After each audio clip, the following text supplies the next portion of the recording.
नमस्कार दोस्तों, आज हम एक और नया अध्याय पढ़ने वाले हैं। अध्याय का नाम है ग्रामीण एवं शहरी जीवन।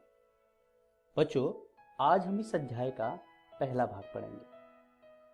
सबसे पहले देखते हैं आज के इस अध्याय में हम क्या क्या पढ़ने वाले हैं। आज हम आतिफ का गांव, कृषि में गहनता, सिंचाई तथा गांव के निवासी इत्यादि बिंदुओं पर चर्चा करेंगे। तो चलिए शुरू करते हैं आज का अध्याय। बच्चों, आतिफ के स्कूल में गर्मी की छुट्टियां पड़ती हैं और गर्मी की छुट्टियों में वह अपने गांव घूमने आता है। उसे साप्ताहिक बाजार में तरह तरह की सब्जियां, फल फूल और अन्य सामानों की बहुत सारी दुकानें दिखाई देती हैं, जिन्हें देखकर वह खूब आनंद उठाता है। इस बीच उसने अपने एक दोस्त से कहा कि हमारे शहर में एक ऐसी जगह है जहां पर एक ही छत के नीचे ये सारी चीजें मिल जाती हैं। बच्चों, आज हम अपने आसपास लोहे से बनी अनेक वस्तुओं और औजारों को देखते हैं, जिनका उपयोग हम विभिन्न कार्यों में करते हैं। कृषि से लेकर भवन निर्माण तक कोई भी काम लोहे के बिना संभव नहीं है। लगभग 1400 ईसा पूर्व एशिया माइनर में लोहे की खोज ने मानव जीवन में एक नई क्रांति पैदा कर दी और भारतीय उपमहाद्वीप में लोहे का प्रयोग 1000 ईसा पूर्व से हो रहा है। बच्चों, अब हल के फाल लोहे के बनाए जाने लगे हैं। लोहे के फाल बनने से खेतों की जुताई अधिक होने लगी और पैदावार भी बढ़ने लगी। इस तरीके से कृषि की पैदावार में वृद्धि होने से लोग एक जगह स्थायी रूप से बसने लग गए थे और यह एक गांव का रूप लेता गया। राजा और उनके राज्य के लिए भी गांव महत्वपूर्ण होते थे। प्रायः राजा किसानों से कुल उपज का एक निश्चित भाग कर के रूप में वसूल करते थे। अतः राजस्व में वृद्धि के लिए कृषि का विकास बहुत जरूरी था और यह संभव था सिंचाई से।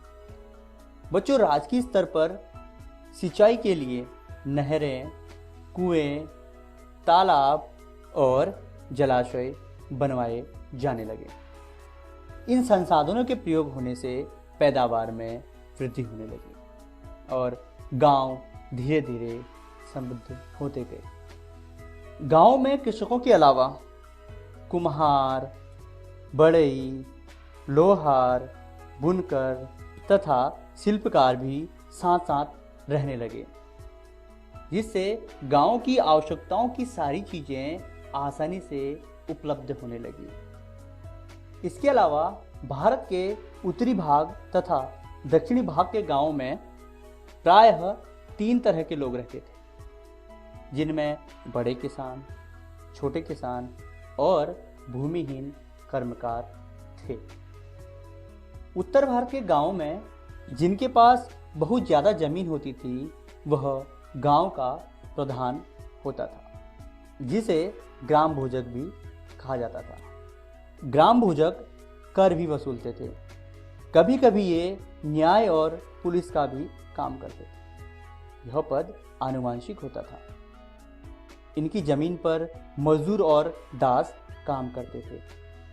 छोटे किसानों को गृहपति कहा जाता था तथा जिनके पास अपनी जमीन नहीं होती थी वे दूसरों की जमीन पर काम करते थे।